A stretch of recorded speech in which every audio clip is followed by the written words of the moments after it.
আসসালামু আলাইকুম। ওয়ালাইকুম সালাম।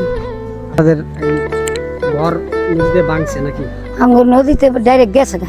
নদীতে গেছে গা? হ্যাঁ ডাইরেক্ট গেছে। কয়টা ঘর গেছে? 3টা ঘর গেছে।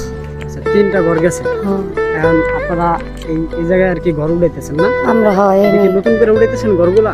হ্যাঁ নতুন করে হন ওই যে সরকারের দিবেন টিন দিছে 6,000 টাকা দিছে, মানে ওই দিয়ে এখন কোনো রকম থাকতাছি, মানে দিয়ে ঠিয়া এখন আল্লাহ রাখতাছি কোনো রকম।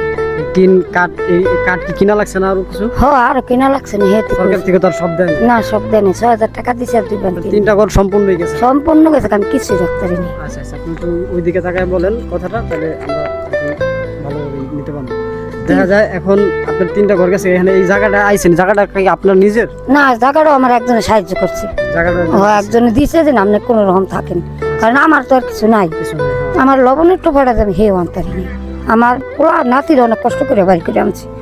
আমি যে একটা কিছু বাইর করে বাইরে ঘর বানাও আমি হেও আনতে পারিনি। যখন নদী ভাঙন শুরু হয় হ্যাঁ জল তখন শুরু আর কি আপনারা ঘর সরাইয়া নিতে পারেন? না নিতে পারিনি, কিচ্ছু আনতে পারিনি আমরা। আচ্ছা, আমি সব তাহলে আমরা আইছিলাম কিছু টাকা, অল্প কিছু টাকাগুলো কই, যেমন অনলাইনের মাধ্যমে আমরা কিছু সহায়তা চাইছিলাম আপনাদের জন্যই, হ্যাঁ যারা অসহায়।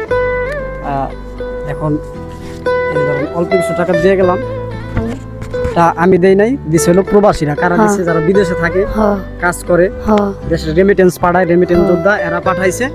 এখন আপনার কি মানে এই যত ক্ষুদ্র একটা সহায়তা, হ্যাঁ হ্যাঁ এদের জন্য দোয়া করবেন, ঠিক আছে? দোয়া করিনি আল্লাহ কিন্তু আরো দেওয়ার তো ভিক দেয়। তৌফিক দেয়। হ্যাঁ তাক দিন আল্লাহ আরো দিতে দেয়। আমাকে ওই অসহায় আমরা অনেক পথের আপনি ভিখারি। যে আপনি যে এখানে ঘর উঠাইতেছেন, এই টাকা পয়সা কই পেতেছেন আর কি? টাকা পয়সা একজন সাহায্য করতেছে। সাহায্য করতেছেন। হ্যাঁ এখন মিস্ত্রিকে আজকে আসা নাই কেন?